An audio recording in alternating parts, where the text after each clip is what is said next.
जगात एखादा देश आर्थिक संकटात सापडला किंवा विकासासाठी मोठं कर्ज हवं असलं तर दोन नावं कायम चर्चेत येतात. IMF आणि वर्ल्ड बँक. पण हे दोघं नेमकं काय करतात आणि या दोघात फरक काय आहे? चला 1 मिनिटात समजून घेऊया. IMF म्हणजे इंटरनॅशनल मॉनिटरी फंड. ही संस्था एखाद्या देशाची अर्थव्यवस्था कोलमडू लागली, विदेशी चलन संपलं किंवा कर्ज फेडणं कठीण झालं तर मदतीला धावते.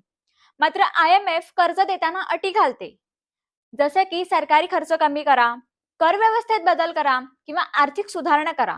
कारण IMFचं मुख्य उद्दिष्ट असतं देशाची अर्थव्यवस्था पुन्हा स्थिर करणं. आता बोलूया वर्ल्ड बँक बद्दल. वर्ल्ड बँक थेट आर्थिक संकटासाठी नाही तर देशाच्या विकासासाठी काम करते. रस्ते, शाळा, हॉस्पिटल, वीज, पाणी अशा मोठ्या प्रकल्पांसाठी ही संस्था दीर्घकालीन कर्ज देते. विशेषतः गरीब आणि विकसनशील देशांना मदत करणं हा तिचा मुख्य उद्देश असतो.